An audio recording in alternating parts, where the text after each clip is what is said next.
आज हम 8वाँ रस इस वीडियो में कंप्लीट करेंगे। तो आपका जो 8वाँ रस है वो है अद्भुत रस। अद्भुत रस का जो स्थायी भाव होता है, अद्भुत रस का जो स्थायी भाव है वो क्या है? विस्मय है। तो यहाँ पे मैं आपको आसान और सरल भाषा में इसकी परिभाषा बताऊँगी। साथ में हम अच्छे से समझेंगे कि किस तरह से अद्भुत रस है आपका, कहाँ पे ये पाया जाता है, किस स्थिति में यह भाव आपका जागृत होता है। ये सब हम आज की इस वीडियो में पढ़ेंगे। तो पूरा वीडियो आप लास्ट तक ज़रूर देखें।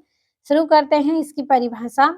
परिभाषा है आपकी, जहाँ आश्चर्यजनक वस्तुओं या घटनाओं को देखकर जो हमारे हृदय में विस्मय का भाव उत्पन्न होता है, वहाँ अद्भुत रस होता है। तो एक बार फिर से पढ़ लेते हैं परिभाषा को, ताकि हम जब इसको समझें तो अच्छे से आपको समझ में आए।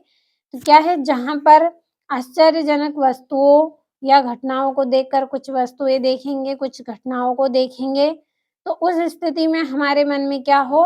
हमारे हृदय में विस्मय का भाव उत्पन्न होता है, उसे हम बोलते हैं अद्भुत रस। यानी कि एकदम चौंक जाते हैं हम ऐसी घटनाओं को देखते हैं, तो वहाँ पे क्या होता है? अद्भुत रस पाया जाता है। तो चलिए समझ लेते हैं इसको अच्छे से। आश्चर्यजनक कुछ वस्तुएँ हैं या फिर घटनाएँ होती हैं, उन्हें देखकर हमारे हृदय में विस्मय का भाव उत्पन्न होता है, वहाँ अद्भुत रस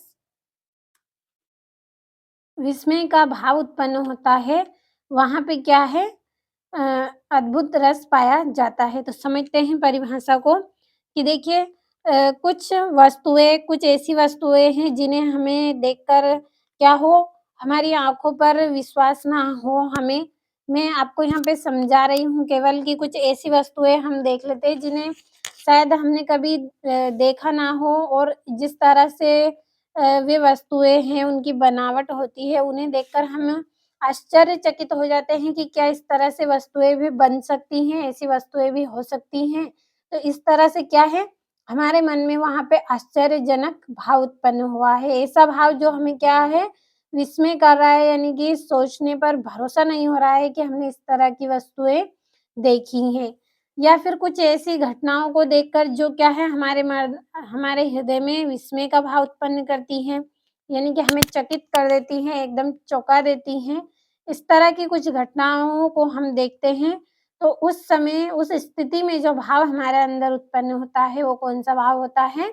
अद्भुत भाव वहाँ पे हमें देखने को मिलता है, अद्भुत रस वहाँ पे पाया जाता है।